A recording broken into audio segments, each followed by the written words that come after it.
Eu só preciso da minha família mais próxima. Vai embora agora!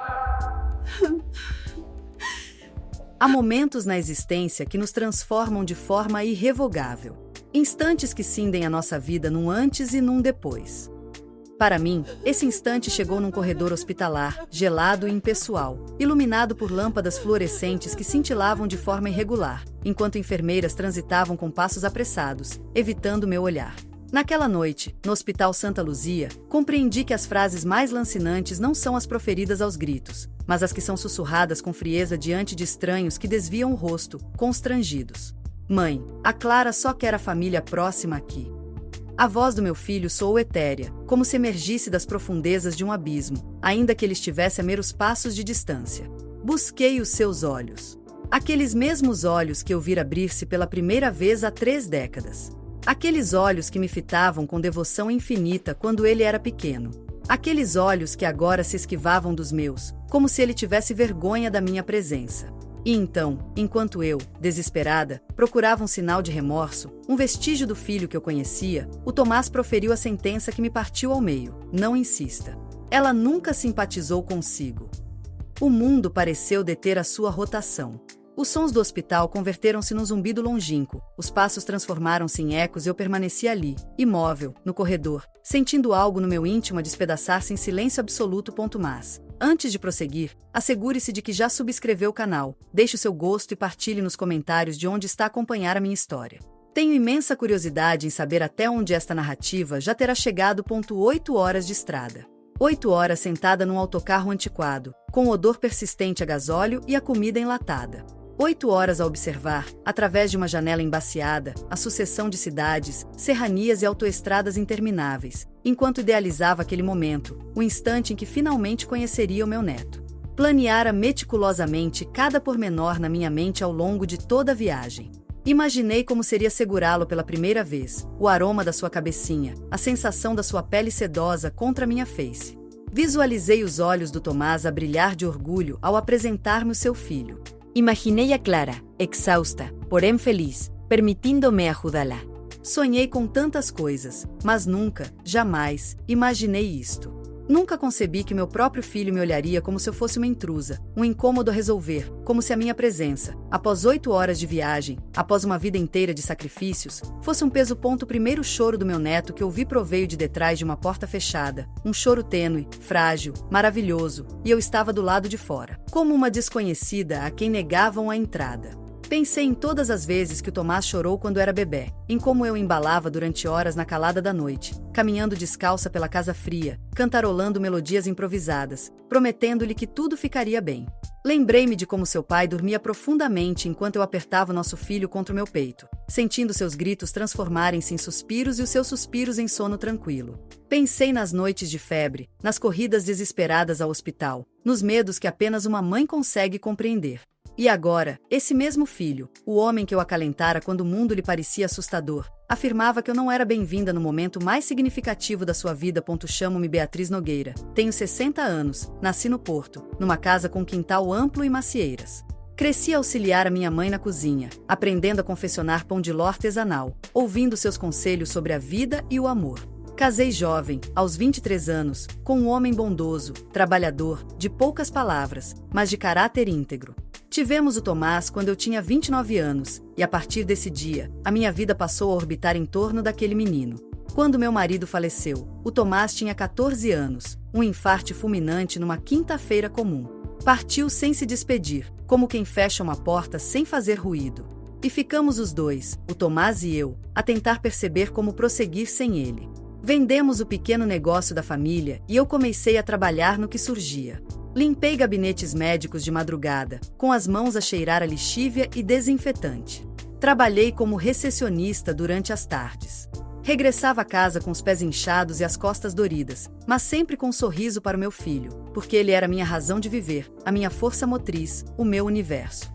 E agora, esse mesmo universo olhava para mim com uma frieza que eu não reconhecia. Mantive-me em silêncio naquele corredor. Não por falta de palavras, tinha milhares a transbordar dentro de mim. Ansiava gritar que viajara durante 8 horas. Desejava recordar-lhe tudo o que fizera por ele. Queria perguntar quando é que ele se tinha transformado naquele homem que me tratava como um estorvo. Mas nada disse, porque a minha mãe me ensinou que há ocasiões em que o silêncio é mais digno do que qualquer discurso. Anui lentamente, engoli em seco. Senti as lágrimas arder-me atrás dos olhos, mas não permiti que caíssem.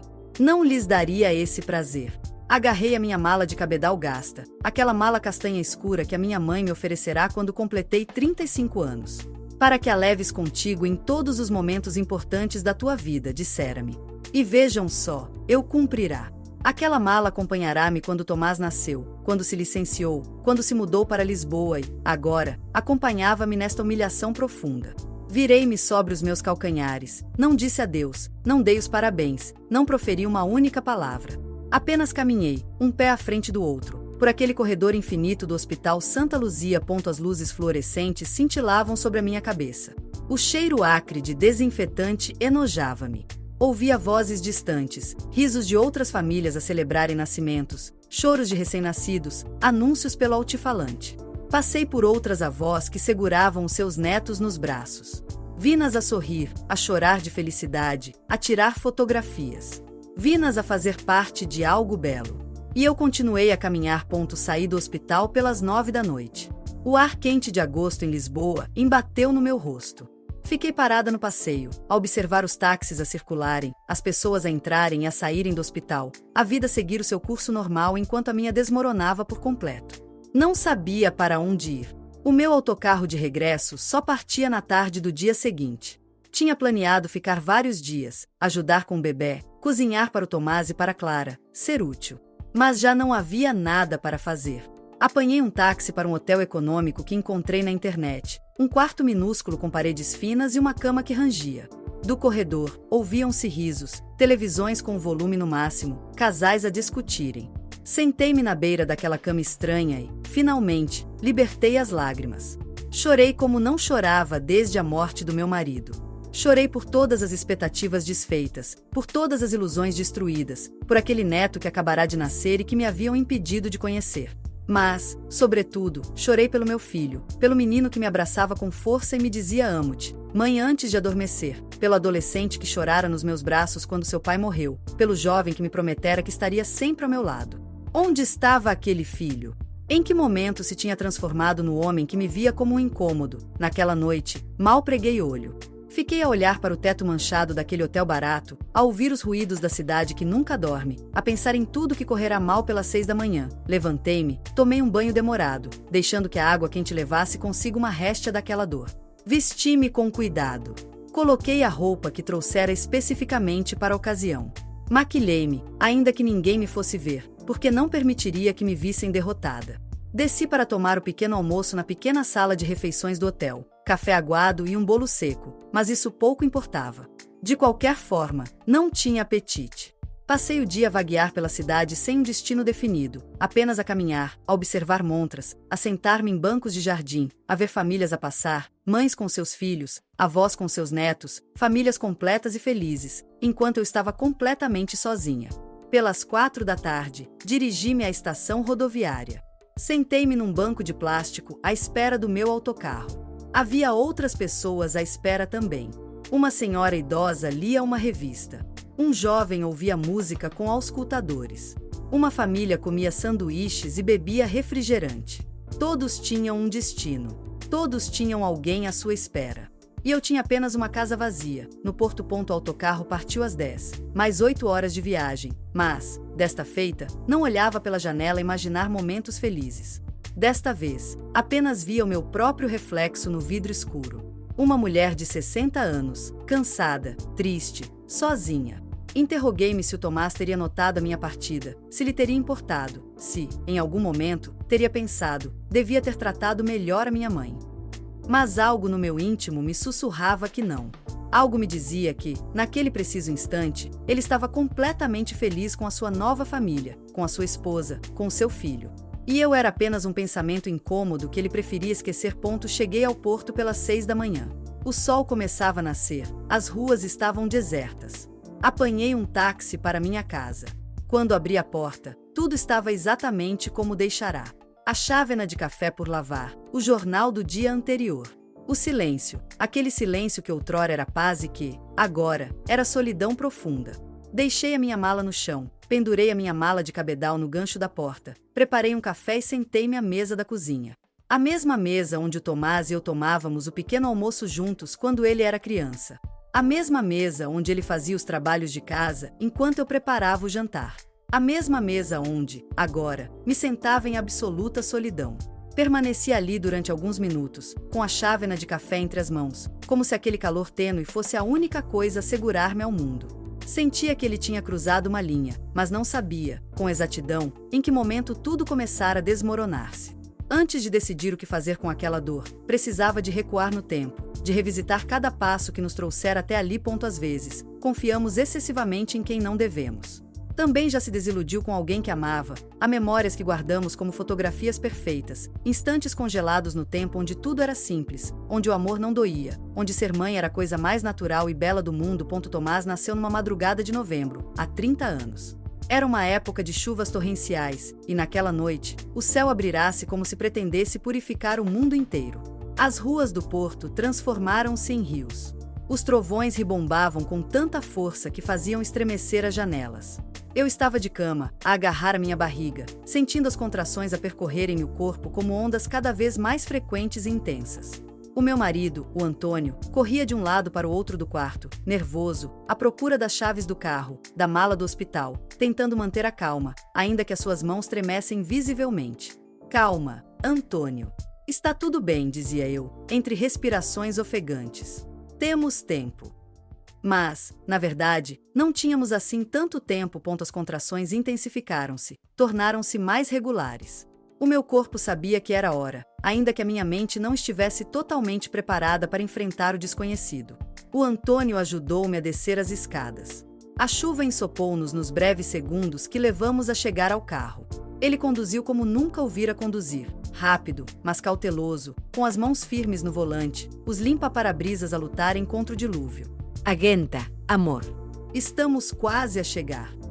Eu ia no banco de trás, a respirar profundamente, como me tinham ensinado nas aulas de preparação para o parto, a contar os segundos entre cada contração, a observar pela janela a cidade a passar, desfocada pela chuva, e a pensar, daqui a poucas horas, vou conhecer o meu filho. Chegamos ao Hospital de São João pelas 3 da madrugada. As enfermeiras receberam-me com profissionalismo, mas também com uma ponta de afeto. Vestiam-me um roupão, ligaram-me a monitores, examinaram-me. Está muito adiantada, minha senhora. Este bebê tem pressa em nascer. O Antônio permaneceu comigo todo o tempo, segurou-me a mão, enxugou o suor da minha testa, repetiu-me vezes sem conta: estás a ser incrível. És a mulher mais forte que conheço. E quando, finalmente, chegou o momento de fazer força, quando senti que o meu corpo se dividia em dois, quando a dor era tão avassaladora que julguei não sobreviver, ouvi o choro. O choro do meu filho. É um menino, anunciou a médica. Um menino lindo e saudável. Colocaram-no sobre o meu peito. Estava úmido, enrugado, perfeito. Tinha os olhos fechados e os punhos cerrados. E quando senti a sua pele contra a minha, quando ouvi a sua respiração pequena e acelerada, soube que a minha vida tinha mudado para sempre. Olá, meu amor, sussurrei. Sou a tua mãe. O Antônio chorava ao meu lado, abraçou-nos aos dois, e naquele instante, naquele quarto de hospital às 5 da manhã, com a chuva ainda a bater nas janelas, éramos a família mais feliz do planeta. Chamamos-lhe Tomás, em homenagem ao meu avô paterno, um homem do campo, de mãos calejadas e um coração enorme. Um homem que consertava tudo com paciência infinita e que nunca levantava a voz, que olhava nos olhos quando se falava com ele e que nos fazia sentir que éramos a pessoa mais importante do mundo. Que ele seja como ele, disse o Antônio, enquanto embalava o nosso filho recém-nascido. Que seja bom, que seja nobre. Ele será, prometeu o meu marido. Com uma mãe como tu, como poderia ser diferente? Os primeiros anos foram um sonho, difíceis, exaustivos, mas deslumbrantes. O Tomás era um bebê tranquilo, não chorava excessivamente, dormia bem, mas, quando estava acordado, era pura curiosidade. Tocava em tudo, observava tudo, sorria com facilidade. Recordo as manhãs na nossa casa modesta. Acordava com o sol a entrar pela janela e o gorjeio do Tomás no berço. Levantava-o, mudava-lhe a fralda, amamentava-o enquanto observava, pela janela, a cidade a despertar. O Antônio saía cedo para trabalhar. Tinha uma pequena mercearia no centro da cidade, um negócio modesto, mas estável. Saía às 6 da manhã e regressava pelas 7 da tarde, cansado, mas sempre com um sorriso para o seu filho. Eu ficava em casa com o Tomás. Naquela época, não trabalhava fora de casa. Éramos uma família tradicional. O Antônio sustentava-nos e eu cuidava do lar, e isso não me incomodava. Adorava. Adorava ver o meu filho crescer, ver como aprendia a sentar-se, a gatinhar, a caminhar. Adorava ouvi-lo balbuciar as suas primeiras palavras. Mamã foi a primeira. Claro que foi a primeira, pois era eu quem estava sempre presente. Quando Tomás fez 2 anos, começou a ajudar-me na cozinha. Bem, ajudar é um termo generoso, mas fazia uma bela bagunça. Ficava num banquinho ao lado do fogão e mexia tudo que eu estivesse a cozinhar. Derramava farinha, espalhava massa pelo rosto, ria-se. E eu ria com ele. Fazíamos bolinhos juntos. Eu ensinava-o a amassar. As suas mãozinhas pequeninas tentavam imitar os meus movimentos. Os bolinhos saíam disformes, espessos, mas cozinhávamos na mesma e comíamos juntos, a rir da sua imperfeição. Quando fores grande, dizia eu, vais fazer os melhores bolinhos do Porto. Iguais aos teus, mamã. Melhores que os teus, respondia ele. A casa cheirava sempre a baunilha e canela, a café acabado de fazer, a comida caseira, a lar. Aos domingos, íamos ao jardim público, o Antônio, o Tomás e eu. Levávamos um cobertor velho e sentávamos-nos debaixo das árvores. O Tomás corria na relva, perseguia pombos, subia aos baloiços. O Antônio e eu observávamos do cobertor, de mãos dadas, sentindo que tínhamos tudo o que precisávamos. Somos uns sortudos, dizia-me o Antônio. Somos, sim, respondia eu. E éramos. De facto, o Tomás foi crescendo, de bebé para criança, de criança para pré-adolescente. Cada fase trazia os seus desafios, mas também as suas alegrias. Quando entrou para a escola primária, eu era daquelas mães que nunca faltavam a uma reunião, que faziam bolos para os eventos da escola, que ajudavam com os fatos para os festivais, que conheciam todas as professoras pelo nome. O Tomás era um bom aluno, não o melhor da turma, mas aplicado e responsável. Fazíamos os trabalhos de casa juntos, à mesa da cozinha. Eu explicava-lhe matemática, ainda que por vezes não percebesse bem a matéria. Ele lia-me as suas redações de português, histórias sobre super-heróis, sobre dinossauros, sobre aventuras no espaço. Vai ser escritor? Perguntava eu. Não, mãe, vou ser arquiteto. Como o tio Rui. O meu irmão era arquiteto. O Tomás admirava-o profundamente. Sempre que o meu irmão nos visitava, o Tomás bombardeava-o com perguntas. Como é que se constroem os arranha-céus? Por que é que os edifícios não caem? Como funciona isto? Como funciona aquilo? E o meu irmão, com paciência, explicava-lhe tudo. Este miúdo vai longe, dizia-me. E eu acreditava. Os anos passaram rapidamente, demasiado rápido. Um dia, o Tomás tinha 5 anos e cabia-me nos braços. De repente, tinha 15 e era mais alto do que eu. Foi nessa altura que o Antônio adoeceu. Não adoeceu. Morreu assim, sem aviso prévio, sem despedidas. Era uma terça-feira de março. Lembro-me perfeitamente do dia, porque era um dia perfeitamente normal. Tomamos o pequeno almoço juntos. O Antônio foi trabalhar, como sempre. Deu-me um beijo na testa. Até logo, amor. Mas não nos voltamos a ver. Pelas 3 da tarde, recebi uma chamada telefônica. Era da mercearia.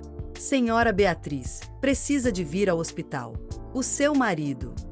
O Antônio? O que aconteceu? Teve um infarte. Está no hospital de São João. O mundo parou. Cheguei ao hospital a correr. O Tomás vinha comigo. Tinha ido buscá-lo à escola. Tinha 15 anos. Ainda não compreendia bem o que se estava a passar. Um médico saiu para falar conosco. Um homem jovem, com olhos cansados. Lamento imenso. Fizemos tudo o que era possível. O quê? O seu marido faleceu há 20 minutos. O infarte foi massivo. Não sofreu. O Tomás agarrou-se ao meu braço. Mãe! Não sabia o que dizer. Não sabia como lhe explicar que o seu pai se tinha ido, que nunca mais o voltaríamos a ver, que a nossa família de 3 se tinha reduzido a 2 pessoas. Deixaram-nos vê-lo. Estava numa maca. Parecia estar a dormir, tranquilo, como se fosse abrir os olhos a qualquer momento e dizer: o que se passa? Por que estão a chorar? Mas não o fez. O Tomás aproximou-se lentamente, tocou-lhe na mão. Pai! Silêncio. E então, o meu filho, o meu Tomás, aquele adolescente que era quase um homem, mas que continuava a ser o meu menino, desmoronou-se. Chorou como não o via chorar desde que era bebé. Um choro dilacerante, o choro de alguém que acabará de perder o seu mundo. Abracei-o, segurei-o, chorei com ele, naquele momento. Soube que tudo tinha mudado. Os dias seguintes foram um nevoeiro. O funeral, as pessoas a virem dar os pêsames, as decisões que era preciso tomar, o dinheiro que não tínhamos, o negócio que tinha de ser vendido. Tudo desabou com uma rapidez assustadora. Vendemos a mercearia. Não tinha alternativa, não sabia como geri-la e precisávamos do dinheiro para sobreviver.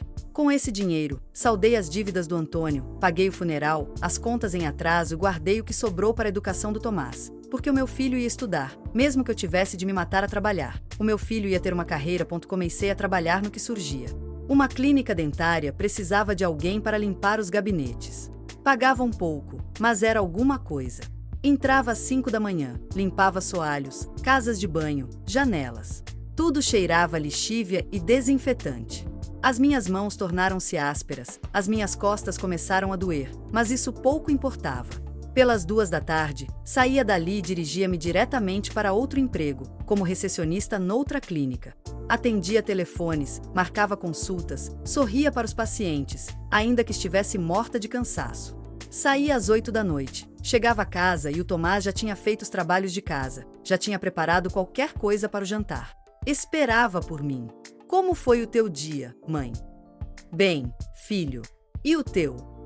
Bem. Jantávamos juntos, conversávamos sobre o dia, sobre as suas aulas, sobre os seus amigos. E, nesses momentos, sentados à nossa mesa de cozinha, apenas nós os dois, mas juntos, sentia que íamos ficar bem, que tudo iria correr bem, porque tínhamos um ao outro. Tomás terminou o ensino secundário com boas notas, candidatou-se a várias universidades e foi aceite na Universidade do Porto para estudar arquitetura. Conseguiste, filho, disse eu, com lágrimas nos olhos, no dia em que chegou a carta de aceitação. Conseguimos, mãe. Tu conseguiste. Abraçou-me com força. Não sei o que faria sem ti. Nunca vais ter de saber. Estarei sempre aqui. E falava sério. Os anos de universidade foram difíceis, mas também foram belos. O Tomás era dedicado, estudava até altas horas. Eu via-o à mesa da cozinha, rodeado de livros e cadernos, com uma chávena de café já frio ao lado, completamente concentrado. Por vezes, ficava acordada até ele terminar. Preparava-lhe qualquer coisa para comer. Sentávamo-nos juntos, em silêncio. Ele, exausto, eu, cansada, mas juntos. Sabes o que quero fazer quando me licenciar? Disse-me ele uma noite. O quê? Construir uma biblioteca. Uma grande, que una as pessoas, que seja um ponto de encontro. Vais fazê-lo, filho. Sei que vais. Ele sorriu. E, quando fizer, vai ter o teu nome. Biblioteca Beatriz Nogueira. Eu ri-me. Isso, não. Põe o nome do teu pai. A sua expressão suavizou-se. Ou de ambos. Biblioteca Antônio e Beatriz. Sou a melhor. Aos domingos, continuávamos a ir ao jardim. Já não levávamos o cobertor, nem ele ia para os baloiços. Mas caminhávamos, conversávamos, aproveitávamos o sol. Éramos uma equipa, mãe e filho contra o mundo. Ou, pelo menos, era isso que eu pensava. Quando Tomás estava no último ano da universidade, começou a falar em ir embora, em procurar trabalho noutra cidade, em Lisboa, especificamente. Lá há mais oportunidades, mãe. Mas também é longe. Não é assim tão longe. São umas horas de autocarro. Tomás, sabes que te apoio em tudo, mas assusta-me que vás para tão longe. Por quê? Porque és tudo o que tenho. Sentou-se ao meu lado, pegou nas minhas mãos. E tu és tudo o que eu tenho. Mas tenho de fazer isto, mãe. Tenho de crescer. Tenho de tentar. Ele tinha razão. Eu sabia, mas doía na mesma. Licenciou-se com distinção. Eu estava na cerimônia, na primeira fila, a chorar de orgulho, vendo subir ao palco com a sua beca e capelo, a receber o seu diploma. Pensei no Antônio, em como ele estaria igualmente orgulhoso. Pensei em todos os sacrifícios, em todas as madrugadas a limpar soalhos, em todas as noites sem dormir. E pensei, valeu a pena. Tudo valeu a pena. Depois da cerimônia, o Tomás abraçou-me. Obrigado, mãe. Nada disto teria sido possível sem ti. Sempre, filho. Estarei sempre aqui para ti. 2 meses depois, arranjou emprego. Um grande gabinete de arquitetura em Lisboa. Bom salário, bons benefícios. Conseguiste, disse eu, quando me deu a notícia. Conseguimos. Ajudei-o em tudo. Com a calção do apartamento, com os móveis básicos, com a roupa para trabalhar. Gastei quase todas as minhas poupanças. Mas não importava. Era pelo meu filho. O dia da sua partida foi um dos mais difíceis da minha vida. Acompanhei-o até a estação rodoviária. Levamos a sua mala grande e a sua mochila. Esperamos juntos na sala de espera. Quando anunciaram o seu autocarro, abraçamo-nos. Tem cuidado, filho. Tu também, mãe. Liga-me quando chegares. Claro. E come bem. Não fique só a comer na rua. Não fico. E não te deites muito tarde, mãe. Vou ficar bem. Eu sei. É só que vou ter saudades tuas. E eu das tuas. Ele subiu para o autocarro, sentou-se ao lado da janela e acenou-me. Fiquei ali parada, naquela estação ruidosa, a vê-lo através do vidro sujo do autocarro, tentando gravar o seu rosto na minha memória. O autocarro arrancou, viu afastar-se pela avenida, a ficar cada vez mais pequeno até desaparecer no trânsito. E ali, sozinha naquela estação cheia de gente, senti-me completamente só pela primeira vez desde que o Antônio morrera. Apanhei um táxi e dei o meu endereço. Durante todo o caminho, olhei pela janela sem realmente ver nada. Quando cheguei à casa, entrei devagar. Tudo estava em silêncio, um silêncio pesado, incômodo. Fui ao quarto do Tomás. Estava vazio, a cama feita, a secretária limpa. Apenas tinham ficado algumas coisas que ele não levará. Posters velhos nas paredes, troféus desportivos da escola. Sentei-me na cama dele, ainda cheirava a ele. E chorei. Chorei porque o meu filho tinha partido, porque a casa estava vazia, porque percebi que tinha passado os últimos 24 anos a viver para ele e que, agora, não sabia como viver para mim. Mas disse a mim mesma, isto é normal, Beatriz. Os filhos crescem, os filhos partem. Assim é a vida. E tentei convencer-me de que era verdade. Tentei convencer-me de que isto era natural, que devia estar orgulhosa, que o meu trabalho como mãe tinha sido prepará-lo para este momento. Mas uma parte de mim, uma parte pequena que não queria admitir, sentia que algo não estava certo. Aquele vazio não era apenas porque ele tinha partido, era algo mais profundo. Era a premonição de que as coisas nunca mais voltariam a ser como dantes, de que aquele filho que me prometera que estaria sempre ao meu lado se estava, pouco a pouco, a afastar de uma forma que eu não conseguia deter. E eu tinha razão, mas ainda não o sabia. Ainda me agarrava à imagem do menino que me abraçava no jardim, do adolescente que chorava nos meus braços quando seu pai morreu, do jovem que me dissera que nada teria sido possível sem mim. Não sabia que esse filho estava a ficar para trás e que o homem em que se estava a transformar era alguém que eu não reconheceria. Os primeiros 3 meses foram perfeitos. Bom, perfeitos não, mas suficientemente bons para manter viva a esperança. O Tomás ligava-me todos os dias, todas as noites, para ser exata, às 9 em ponto, depois de chegar do trabalho, depois de jantar, antes de se deitar. O meu telefone tocava e eu, independentemente do que estivesse a fazer, atendia imediatamente. Filho. Olá, mãe. Como foi o teu dia? E conversávamos sobre tudo e sobre nada, sobre o seu trabalho no gabinete de arquitetura, sobre os projetos em que estava envolvido, sobre os seus colegas, sobre a cidade enorme que ainda o intimidava um pouco. É tão grande, mãe. Há tanta gente, tantos carros, tanto barulho. Gostas? Sim, é emocionante, mas também é cansativo. Por vezes, tenho saudades da tranquilidade do porto. Sempre podes voltar, filho. A tua casa está aqui. Eu sei, mãe. Obrigado. Eu contava-lhe também sobre o meu dia, sobre o trabalho na clínica da minha amiga de longa data, a Luísa, que não parava de perguntar por ele, sobre o tempo, sobre as novidades do bairro. Conversas simples, banais, mas que, para mim, significavam um mundo, porque significavam que continuávamos ligados, que a distância física não tinha quebrado nosso vínculo. Os fins de semana eram mais difíceis. As horas esticavam-se, intermináveis. Levantava-me ao sábado de manhã e a casa estava em silêncio. Um silêncio que, outrora, o Tomás preenchia com a sua música, com os seus passos, com a sua voz. Tentei preencher aquele vazio com atividades. Limpava a casa de alto a baixo, ainda que já estivesse limpa. Cozinhava, ainda que fosse apenas para mim. Via televisão, sem prestar verdadeiramente atenção. A Luísa visitava-me quase todos os domingos. Ai, Beatriz, precisas de sair mais, de conhecer gente nova. Não podes ficar aqui fechada, à espera que o Tomás telefone. Não estou fechada e não estou à espera que ele ligue. Estou apenas a aproveitar a minha tranquilidade. Tranquilidade? A Luísa bufou. Isto não é tranquilidade, é solidão. Talvez ela tivesse razão, mas eu não estava preparada para o admitir. A primeira mudança subtil ocorreu no 4º mês. Numa terça-feira, o Tomás não ligou às 9. Esperei até às 9h30. Nada. Às 10, enviei-lhe uma mensagem. Está tudo bem, filho? Ele respondeu 1 hora depois. Sim, mãe. Desculpa, perdi a noção do tempo. Sem problema. Queres conversar? Estou muito cansado. Falamos amanhã. Claro, filho. Descansa. No dia seguinte, sim, ele ligou, mas a conversa foi mais curta. 15 minutos em vez de 1 hora. Desculpa, mãe. Tenho de acabar umas coisas do trabalho. Está tudo bem, filho. Não te preocupes. Acreditei. Claro que acreditei. Era natural que ele estivesse ocupado, que o trabalho o absorvesse, que tivesse menos tempo.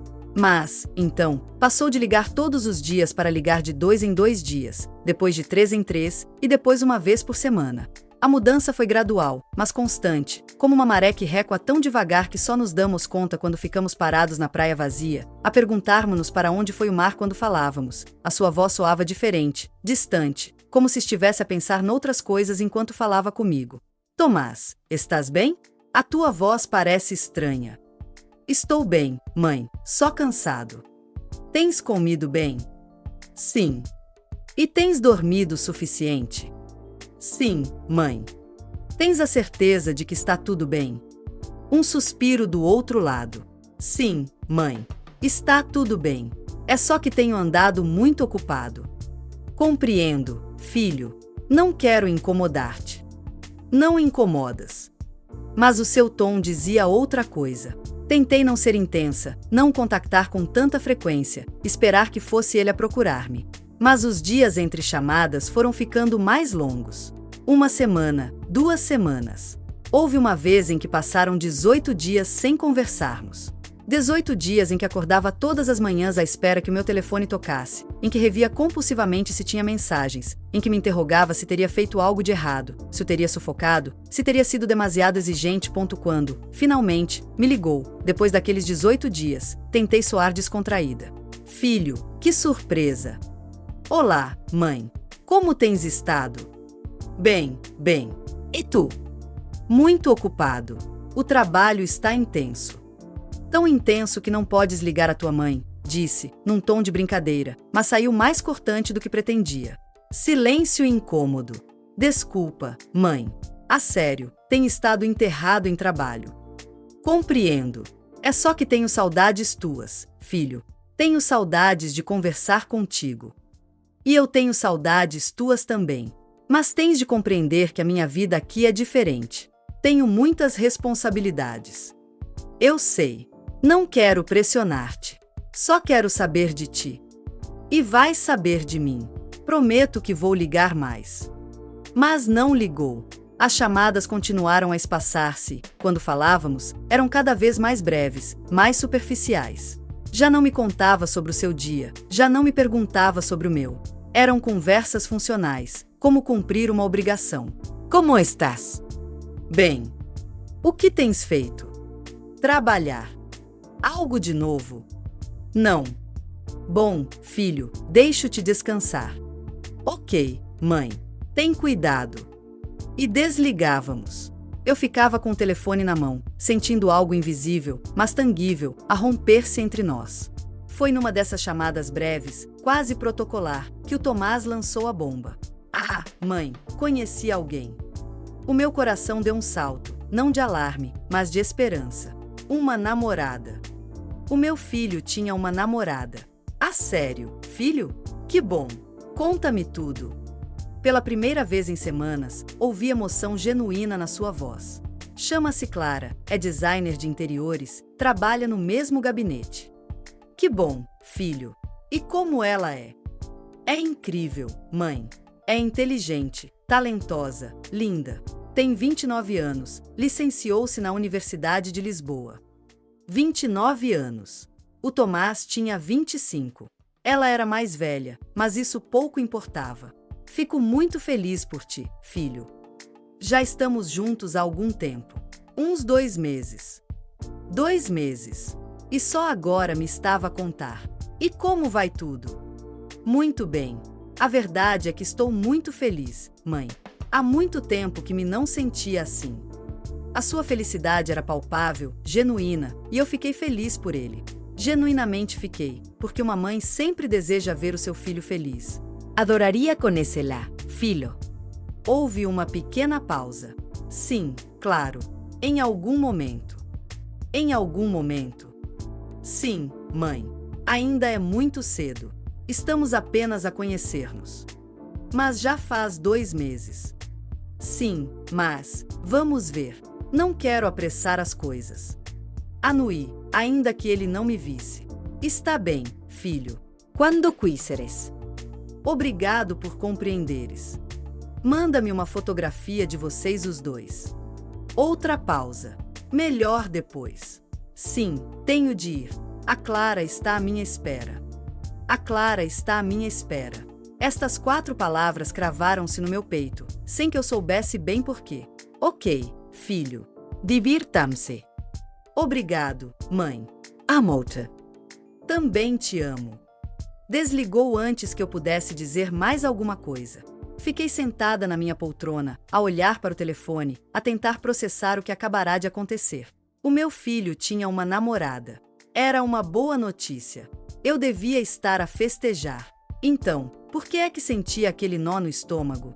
Tentei convencer-me de que eram apenas nervos de mãe, que era natural preocupar-me, que qualquer mãe sente algo quando seu filho inicia um relacionamento sério. Mas era mais do que isso. Era o tom da sua voz quando falava dela, a forma como dissera a Clara está à minha espera, como se ela fosse, agora, a prioridade, como se eu tivesse passado para um segundo plano, ou um terceiro, ou para nenhum ponto as semanas seguintes confirmaram as minhas suspeitas. O Tomás já quase não ligava. E, quando ligava, todas as conversas giravam em torno da Clara. A Clara e eu fomos a este restaurante. A Clara mostrou-me este sítio. A Clara diz que... Clara. Eu ouvia, sorria, fazia as perguntas apropriadas, mas, por dentro, sentia-me a desaparecer gradualmente da vida dele. Enviava-lhe mensagens e ele demorava horas a responder, por vezes dias. Desculpa, mãe. Tenho andado com a Clara. Tentei conhecê-la através do pouco que o Tomás partilhava.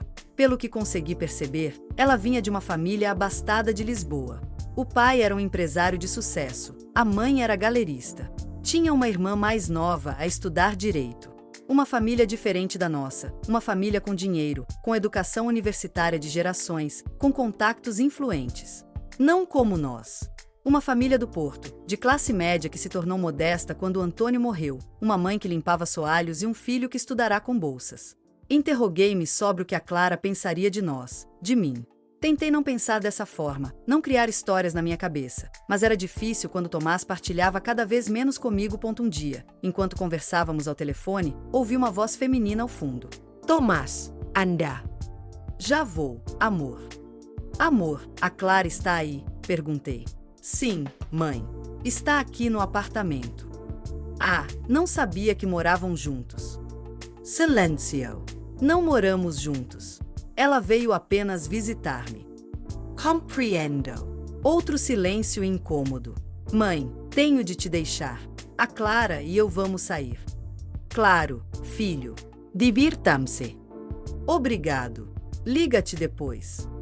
Mas depois tornou-se uma promessa vazia. Os meses passaram. O Tomás, cada vez mais evasivo, mais distante, mais ausente. Para o meu aniversário de 58 anos, ele não veio. Enviou-me flores por correio, rosas cor de laranja, 12 rosas, uma por cada mês que passáramos sem nos vermos. O cartão dizia: Feliz aniversário, mãe. Desculpa não poder estar aí, a Clara e eu temos muito trabalho. Amo-te muito, Tomás. Fiquei a olhar para aquelas flores durante horas. Eram bonitas, caras, provavelmente, mas eram frias. Não havia calor nelas, não havia presença.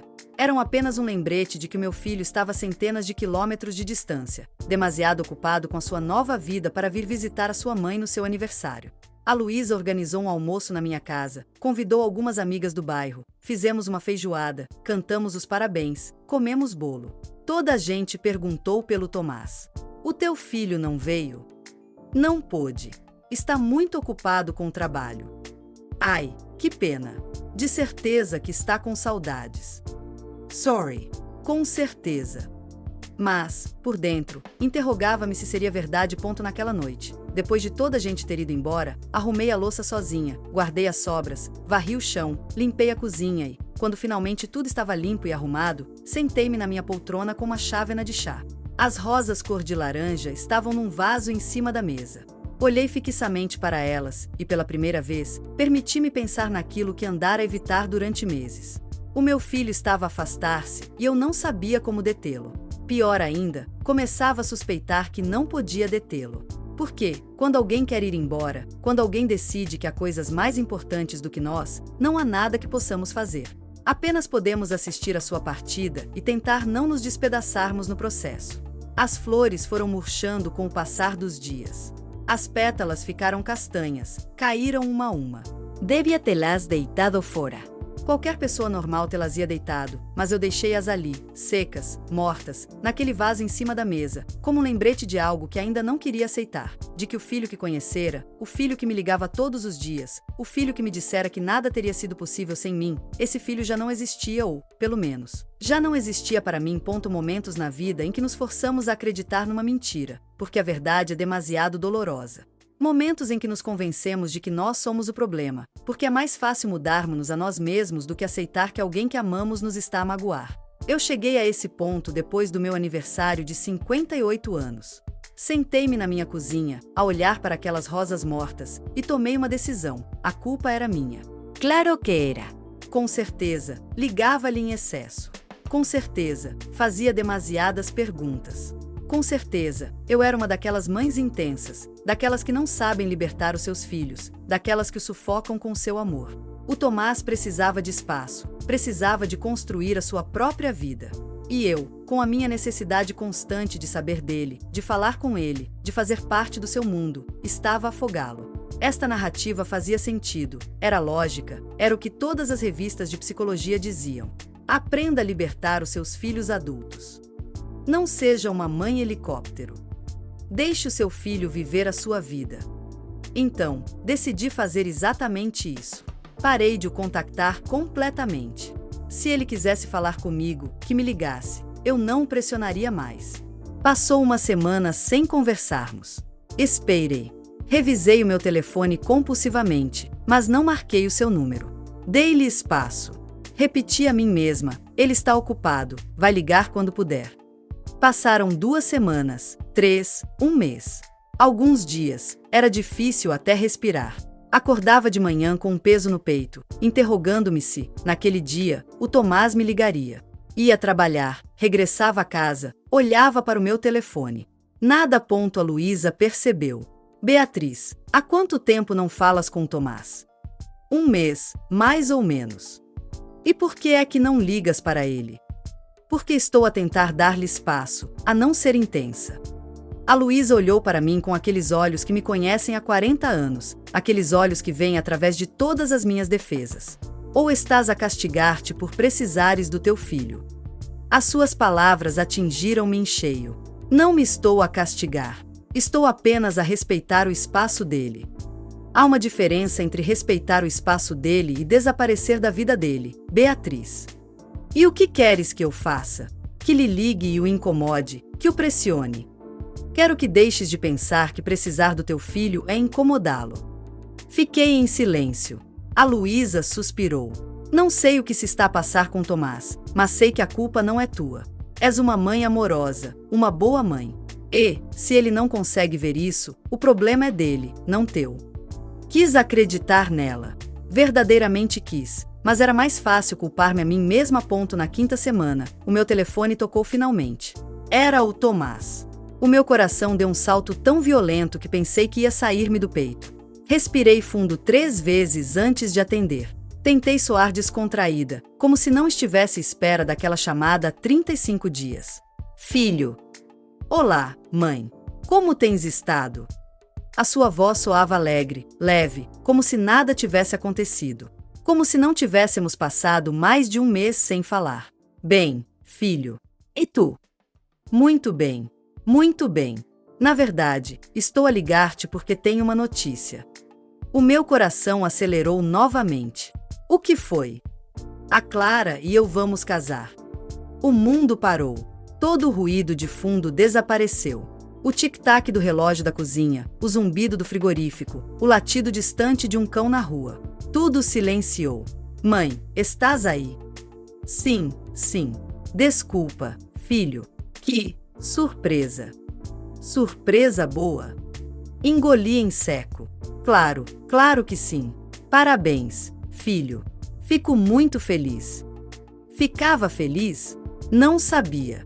Sentia tantas coisas em simultâneo que não conseguia distinguir uma emoção da outra. Alegria, porque o meu filho estava feliz. Medo, porque tudo estava a mudar demasiado depressa. Dor, porque mal conhecia aquela mulher com quem o meu filho iria partilhar a sua vida. E uma pergunta que não me atrevia a fazer em voz alta. Haverá lugar para mim nesta nova família que estás a construir? Obrigado, mãe. Estou muito emocionado. Imagino. Quando é o casamento? Daqui a 3 meses. Vai ser algo simples. Em Lisboa, apenas família próxima e amigos íntimos. Claro, é claro que vou. Houve uma pequena pausa, mas perceptível. Fixe. Vou enviar-te os detalhes por e-mail. Por e-mail? Sim, mãe. A Clara está a organizar tudo através da internet. É mais fácil assim. Compreendo. Não compreendia nada. Bom, mãe, tenho de te deixar. Tenho de continuar a avisar as pessoas. Já avisaste muita gente? Sim, os pais da Clara, a irmã dela, alguns amigos. E a mim, avisa-me só agora. A frase escapou-me. Não queria soar ressentida, mas saiu exatamente assim. Mãe, por favor, não comeces. Não estou a começar nada. Apenas pergunto, pois parece que sim. Olha, tu és importante para mim, mas também tenho de me organizar com muitas pessoas. Nem tudo gira à tua volta. As suas palavras foram como uma bofetada. Não estou a dizer que tudo gira à minha volta. Então, não leves para o lado pessoal. Como não hei de levar para o lado pessoal, Tomás? Sou a tua mãe. Exatamente. És a minha mãe, não a minha esposa. A Clara é a minha prioridade agora. Silêncio. Um silêncio longo, pesado, carregado de tudo o que não conseguíamos dizer. Mãe, estás aí? Desculpa. Não quis soar assim. É só que há muito estresse com o casamento, muitas decisões, muitas coisas para organizar. Compreendo. A sério, filho. Parabéns. Parabenizo-vos a ambos. Obrigado, mãe. Isso significa muito para mim. Significava? Já não tinha certeza de nada. Vou enviar-te os detalhes do casamento. Ok. Amo-te, mãe. E eu amo-te, filho. Desligou. Fiquei sentada na minha cozinha, com o telefone ainda colado ao ouvido, a ouvir o sinal de ocupado, a sentir algo dentro de mim a rachar um pouco mais. O meu filho ia casar com uma mulher que eu não conhecia, num casamento que estava a ser planeado sem a minha participação. E eu estava a sorrir e a dizer que ficava feliz, porque era isso que se esperava de mim. 2 dias depois, recebi o convite por e-mail. Era elegante, profissional, com design minimalista em tons de creme e bronze. Tinha uma fotografia do Tomás e da Clara. Ele, a sorrir de orelha a orelha. Ela, linda, com um vestido branco, maquilhagem impecável, cabelo ondulado a cair sobre os ombros. Pareciam felizes, pareciam apaixonados. E eu senti-me como uma intrusa a observar aquela imagem. O convite dizia: Tomás Nogueira e Clara Mendes têm a honra de a convidar para a celebração do seu matrimônio. Não dizia com amor, Tomás e Clara. Não dizia, queremos partilhar este dia especial consigo. Apenas tem a honra de a convidar, como se eu fosse uma convidada qualquer, um colega de trabalho, um conhecido distante, alguém dispensável. Imprime o convite. Não sei por quê. Talvez porque precisasse de o ver em papel para que parecesse real. Coloquei-o no frigorífico, seguro por um imã. Nos dias que se seguiram, olhei para ele sempre que passava pela cozinha. De cada vez, senti o mesmo nó no estômago. Uma semana depois, armando-me de coragem, liguei ao Tomás. Filho. Fala, mãe. Recebi o convite. Ah, que bom. O que achaste? Muito bonito. Olha, filho, queria perguntar-te uma coisa. Diz. Achas que eu poderia conhecer a Clara antes do casamento? Não sei, talvez possamos tomar um café ou almoçar juntas. Silêncio do outro lado. É que está complicado, mãe. Complicado, sim. A Clara e eu andamos a correr de um lado para o outro, a provar bolos, a ver flores, a falar com o fotógrafo. É um caos. Compreendo, mas pensei que, precisamente por isso, eu poderia ajudar. Sou a tua mãe. Adoraria participar. Sim, mas a Clara tem ideias muito claras de como quer que seja tudo. E a mãe dela está a ajudar com a organização. Sabes como são as noivas, querem que tudo seja perfeito. A mãe da Clara está a ajudar, mas eu não. Vai haver tempo depois do casamento para se conhecerem melhor, não achas? Quando as coisas acalmarem. Suponho que sim. Perfeito. Então, vemo-nos no casamento. Tomás. Sim. Posso, pelo menos, falar com ela ao telefone, apresentar-me, parabenizá-la? Outra pausa incômoda. Deixa-me perguntar-lhe. Sim. Ela também está muito estressada. Não a quero pressionar. Pressioná-la? Como se eu fosse um fardo, um problema, algo que causava estresse. Está bem, filho. Não quero causar problemas. Não causas problemas, mãe. É só que, sabes. Não, não sabia. Deixa-te estar. Tenho de continuar com os preparativos. Claro. Tem cuidado. Desliguei e fiquei a olhar para o telefone. Percebi que estava a tremer. Não de frio, mas de raiva, de frustração, de dor e, mais do que tudo, de impotência. Porque não importava o que eu dissesse, não importava o que eu fizesse, tinha sido relegada para um papel secundário na vida do meu filho. E ele nem sequer via isso ou, pior, via e não se importava. Os dias converteram-se em semanas, as semanas em meses. Durante esse tempo, o Tomás ligou-me 3 vezes. Conversas breves, sempre com pressa, sempre com uma desculpa para desligar rapidamente. Eu engoli as minhas perguntas, o meu desejo de saber mais, a minha necessidade de estar envolvida, porque não queria ser a mãe intensa, a mãe problemática. Queria ser compreensiva, paciente, respeitadora, ainda que isso me estivesse a matar por dentro. Luísa convidava-me para sair, para ir ao cinema, para caminhar, para jantar, tentando tirar-me de casa, da espiral de pensamentos em que me estava a afundar. Beatriz, não podes continuar assim, à espera, a engolir tudo, a fingir que estás bem quando claramente não estás. Estou bem. Não, não estás.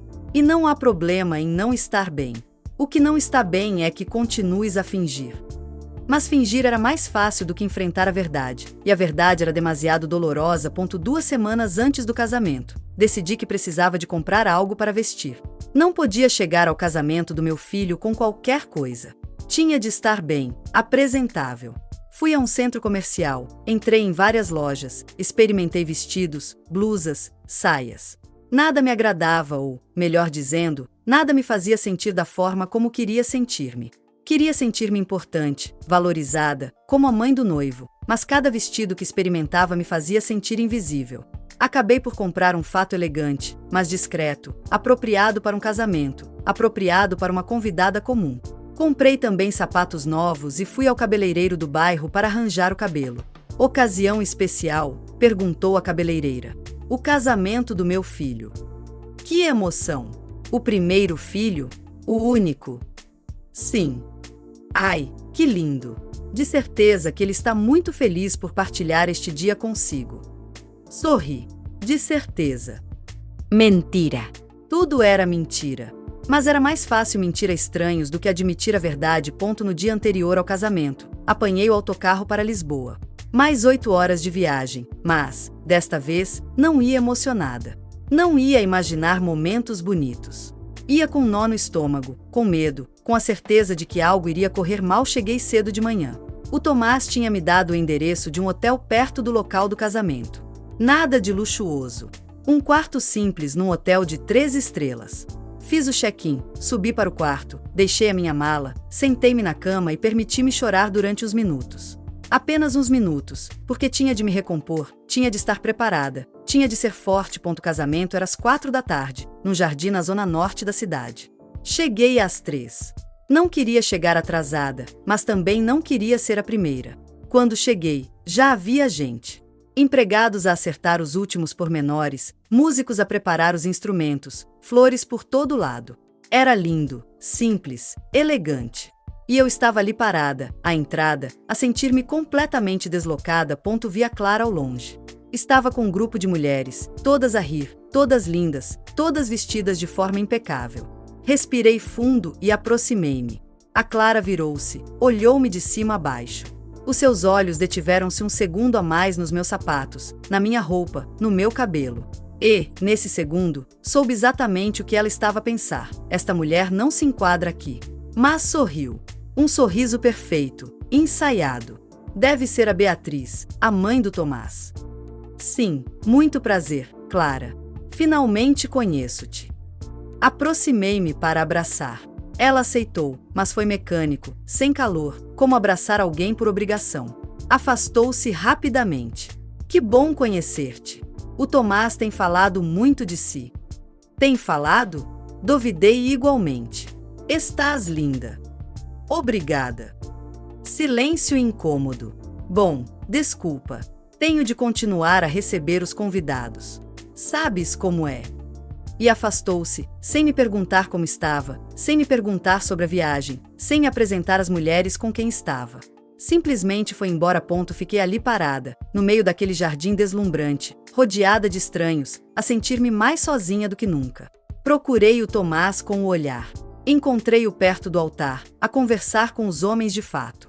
Parecia nervoso, mas feliz. Aproximei-me. O Tomás virou-se.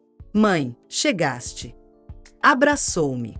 Foi um abraço rápido, daqueles que se dá quando se está a ser observado. Claro que cheguei, filho. Não perderia por nada. Fico contente. Olha, obrigado por teres vindo. Como se eu tivesse a opção de não vir. Como te sentes? Nervoso, feliz, tudo ao mesmo tempo. É normal. Sim. Um dos homens chamou. Desculpa, mãe. Tenho de tratar disto. Falamos depois. Sim, claro, filho. E ele também se foi embora. Fiquei sozinha, novamente. Procurei o meu lugar nas cadeiras. Havia cartões com nomes. Procurei o meu. Terceira fila, não a primeira. Não junto à família imediata, a terceira. Sentei-me, olhei à minha volta. A primeira fila estava reservada para os pais da Clara, a segunda para os avós e tios. Eu, a mãe do noivo, estava na terceira fila, entre primos distantes e amigos da família, como se fosse um pensamento tardio, alguém que não era assim tão importante.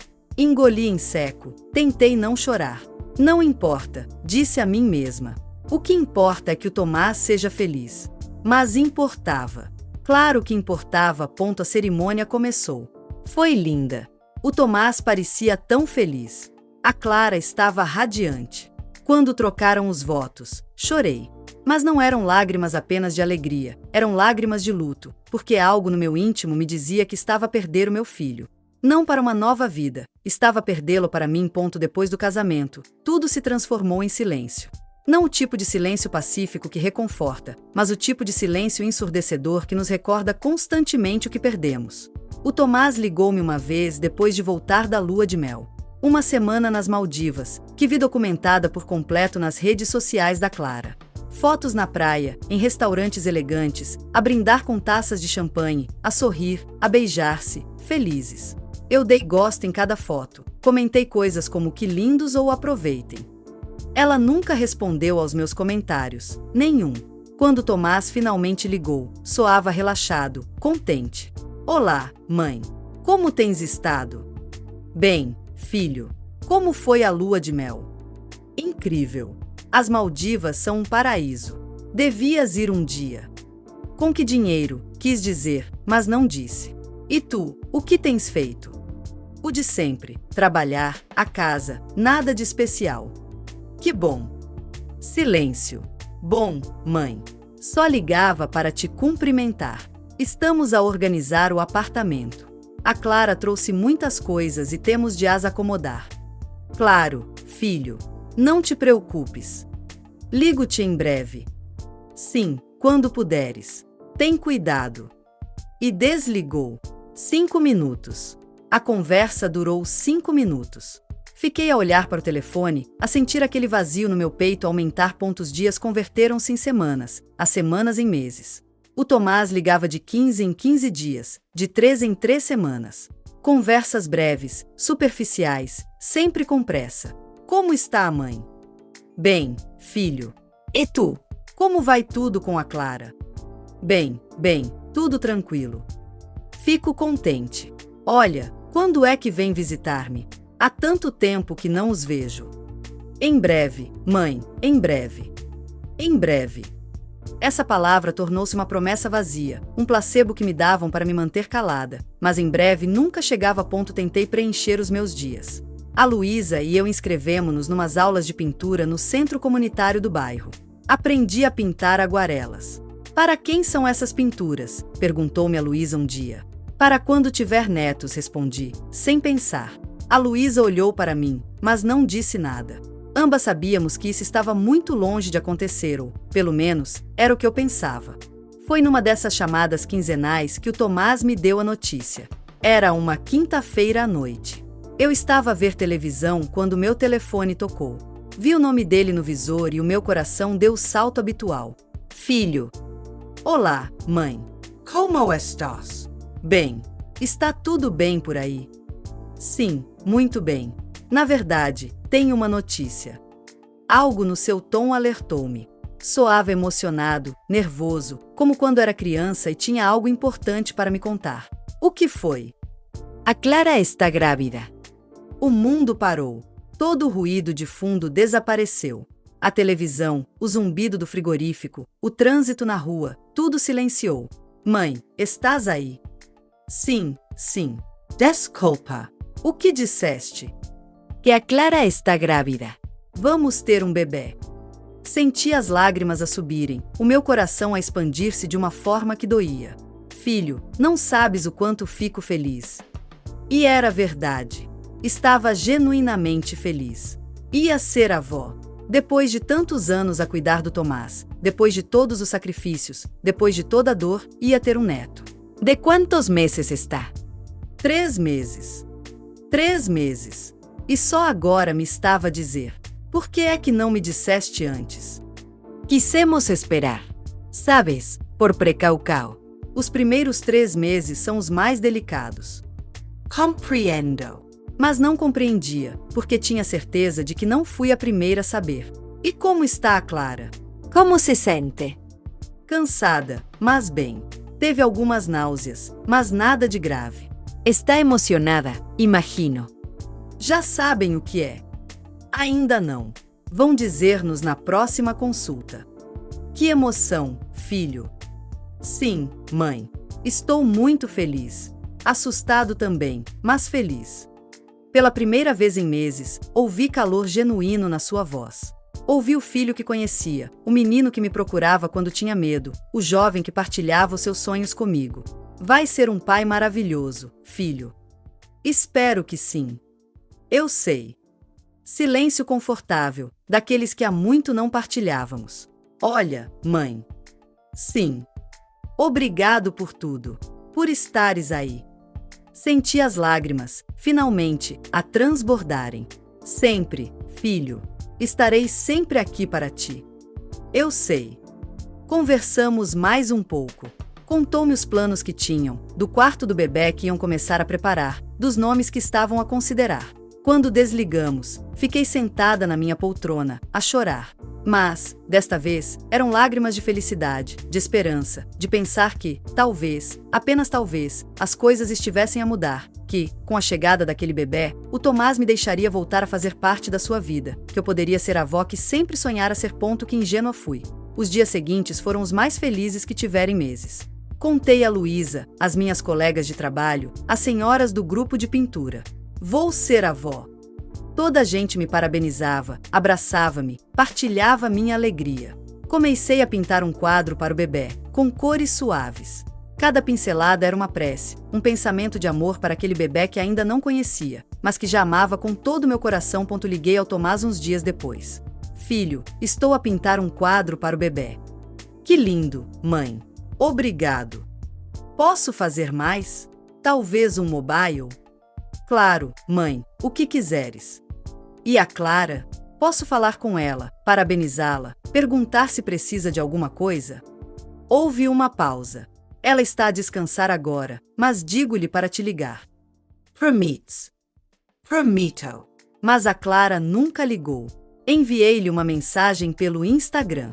Clara, parabéns pela gravidez. Estou tão emocionada por ser avó. Se precisares de alguma coisa, do que for, estou aqui. Um grande abraço. Ela viu a mensagem. Vi as duas marcinhas azuis, mas não respondeu. Enviei outra mensagem, uma semana depois. Olá, Clara, como te sentes? Espero que estejas bem. Mando-te um abraço. Viu, não respondeu. Tentei não levar para o lado pessoal. Disse a mim mesma que ela estava ocupada, que a gravidez a deixava cansada, que provavelmente nem se apercebia de que não me respondia, mas algo dentro de mim sabia que não era isso. Liguei ao Tomás outra vez. Filho, enviei umas mensagens a Clara, mas ela não me responde. Está tudo bem?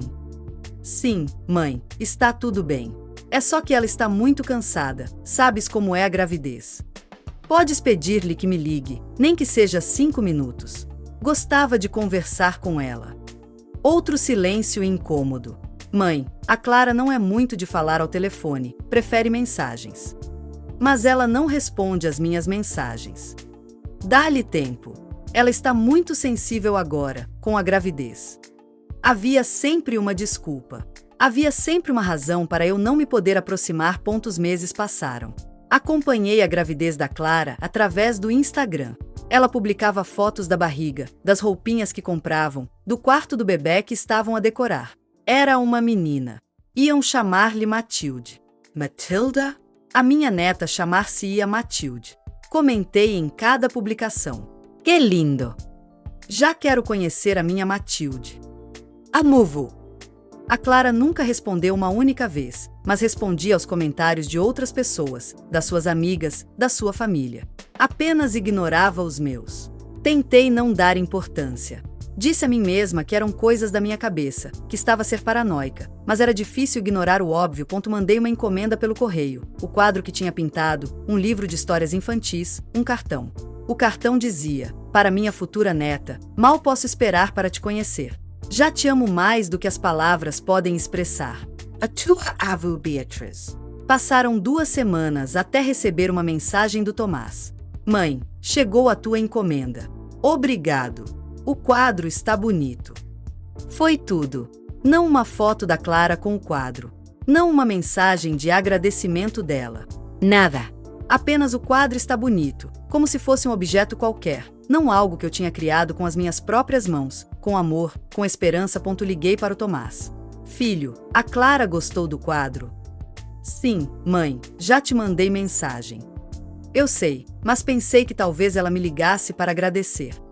Mãe, já te disse, ela não é muito expressiva. Nenhuma mensagem? Ela está muito cansada. A gravidez deixa exausta. Sempre a mesma desculpa. E tu, filho, como te sentes? Nervoso? Sim, muito nervoso, mas também emocionado. E as aulas de preparação para o parto? Já foram? Sim, a Clara e a mãe dela vão juntas. A Clara e a mãe dela? E tu vais com elas? Às vezes, quando consigo sair do trabalho. Que bom, filho. Queria perguntar por que é que eu não estava convidada, por que é que a mãe da Clara podia estar envolvida, mas eu não. mas tinha medo de soar ressentida, de soar como problema. Então, engoli, como engolia tudo. Olha, filho, queria perguntar-te uma coisa. Diz. Quando a Matilde nascer, posso ir conecela? Devia ter sido uma pergunta ridícula, óbvia. Claro que uma avó pode ir conhecer a sua neta. Mas algo no seu silêncio me dizia que nada era óbvio com eles. Claro, mãe. É claro. Quando? No mesmo dia em que nascer. Melhor esperarmos para ver como corre tudo. O parto pode ser complicado. A Clara vai precisar de tempo para se recuperar. Compreendo. Mas depois, sim, não é? Posso ir depois? Sim, mãe. Vamos ver como organizamos tudo. Vamos ver. Outra promessa vaga, outra forma de dizer talvez sem dizer não. Está bem, filho. Olha, mãe, tenho de te deixar. A Clara está a chamar por mim. Claro. Dá-lhe um abraço da minha parte. Vou dar. Tem cuidado. Desligou o ponto, fiquei sentada na minha cozinha, a olhar para as fotografias que tinha coladas no frigorífico. Fotografias antigas do Tomás no dia em que nasceu, no primeiro dia de escola, na licenciatura. E pensei em como aquele bebê nos meus braços se tinha transformado num homem que me mantinha à distância, em como aquela relação, que tinha sido a minha razão de viver durante 30 anos, se estava a desmoronar sem que eu pudesse fazer nada para deter. A Luísa veio visitar-me naquela tarde. Como vão as coisas com o Tomás? Bem, a Clara está grávida. Isso é maravilhoso.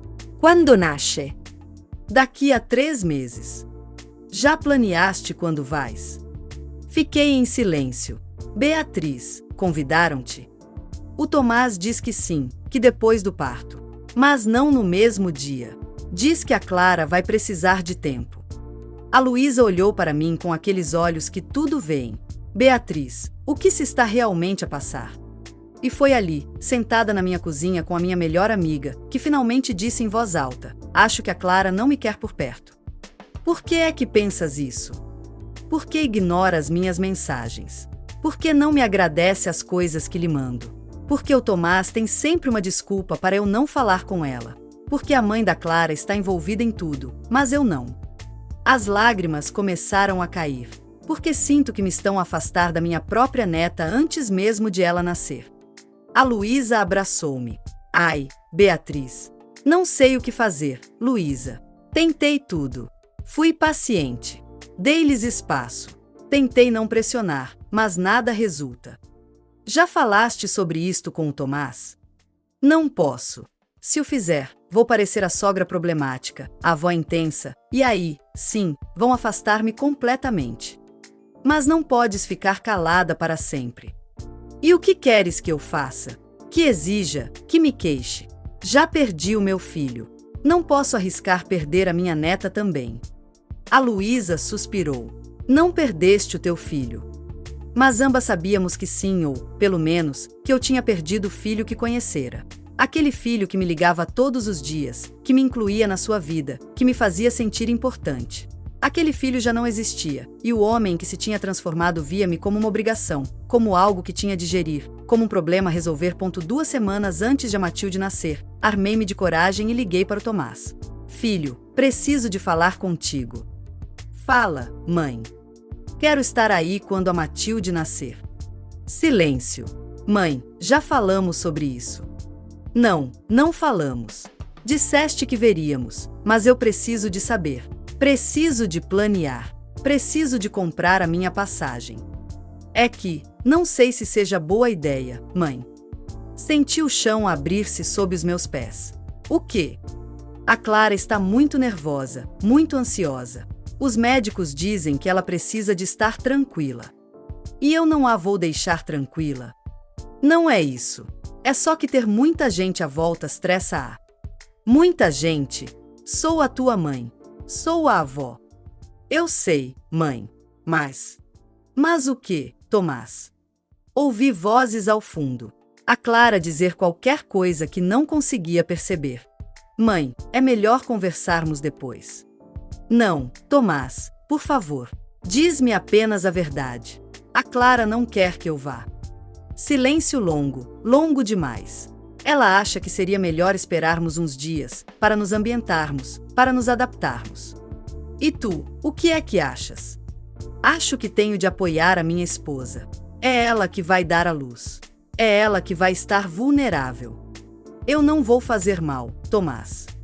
Não disse que ias fazer mal. Então, por que é que não posso ir? Porque ela precisa de espaço, mãe. Por que é que não consegues entender? O seu tom tornou-se defensivo, frustrado. Entendo, filho.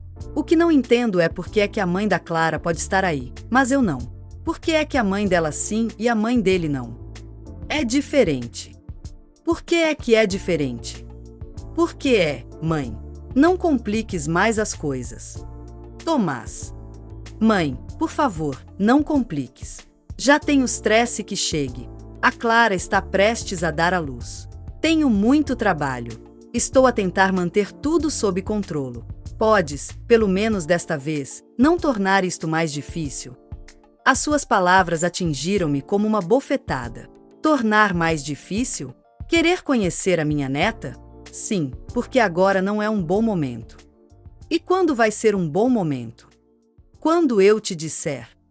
Um silêncio frio, duro, carregado de tudo o que não estávamos a dizer. Está entendido, disse, finalmente. A sério? Sim, filho. Perfeitamente. Obrigado, mãe. Sabia que ias entender. Mas eu não entendia nada. Apenas entendia que me estavam a deixar de fora, que, depois de todos os sacrifícios, depois de todo o amor, depois de tudo que tinha dado, eu não era suficientemente importante para estar presente num dos momentos mais importantes da vida do meu filho. Avisa-me quando ela nascer. Sim, claro. Como quiseres. Mãe, não fiques assim. Não estou a ficar de maneira nenhuma, Tomás. Estou apenas a respeitar o que tu e a Clara querem. Obrigado. De nada. Amo-te, filho. Ele amava-me. Já não tinha certeza do que isso significava. E eu amo-te, filho. Desliguei antes de começar a chorar. Sentei-me na minha poltrona e chorei como não chorava há meses. Chorei por aquela neta que estava prestes a nascer e que, talvez, eu não viesse a conhecer durante semanas, ou meses, ou nunca. Chorei por aquele filho que me tinha deixado de fora. Chorei por aquela relação que estava a morrer sem que eu a pudesse salvar. E chorei por mim, pela mulher que tinha dado tudo e que, agora, não tinha nada a ponto. E então chegou aquele dia, a quarta-feira em que tudo mudou, o dia em que a Matilde nasceu e eu, movida por um impulso que não consegui controlar, comprei uma passagem de autocarro para Lisboa. Viajei 8 horas com o coração cheio de esperança. Cheguei ao Hospital Santa Luzia e lá, naquele corredor frio, sob luzes fluorescentes, ouvi o meu filho dizer-me as palavras que me partiriam para sempre. Mãe, a minha esposa só quer a família próxima aqui. Não insistas. Ela nunca simpatizou contigo. Fui mandada embora naquele dia, sem sequer tocar na Matilde. Voltei para o Porto com o coração despedaçado. Nos dias seguintes ao meu regresso de Lisboa, tentei convencer-me de que tinha sido apenas um mal-entendido, que a Clara estava cansada do parto, que o Tomás estava estressado, que, em breve, as coisas melhorariam e eu poderia voltar para conhecer a minha neta sério, não apenas ouvir o seu choro atrás de uma porta. Mas, então, comecei a ver as fotografias no Instagram. A primeira publicação apareceu 2 dias depois de eu ter voltado. A Clara criou um álbum inteiro, primeiros dias com o nosso amor. Foto após foto da Matilde a dormir, a mamar, a bocejar, a ser segurada por ela, pelo Tomás, pela mãe da Clara. Numa das fotos, a sogra do Tomás segurava Matilde com um sorriso radiante. A legenda dizia, com a avó mais apaixonada do mundo. Obrigada por estares aqui desde o primeiro minuto, mãe. Desde o primeiro minuto. Ela tinha estado lá, no parto, na sala, a segurar a Matilde, enquanto eu esperava do outro lado da porta, a viver tudo o que eu tinha sonhado viver. E eu tinha sido mandada embora sem sequer a tocar. Cada dia trazia novas fotografias. A Matilde no seu berço novo, a Matilde com roupinhas que eu não conhecia, a Matilde a ser mimada pela outra avó, a Matilde nos braços dela, sempre dela, e em nenhuma, absolutamente nenhuma fotografia, havia qualquer menção a mim. Comentei algumas, no início. A minha neta linda. A avó ama-te. A Clara nunca respondeu, mas respondia aos comentários de outras pessoas. Via as notificações, via a agradecer amigas, a primas, a colegas. Apenas ignorava os meus. 3 semanas passaram-se assim. 3 semanas a ver a minha neta crescer através de um ecrã. 3 semanas de humilhação silenciosa, até que não aguentei mais. A Luísa visitava-me quase todos os dias. Encontrava-me sentada na minha cozinha, a olhar para o meu telemóvel, a ver fotografias de um bebê que não me tinham deixado conhecer. Beatriz, isto não está certo. Eu sei. Falaste com o Tomás? Ele não liga.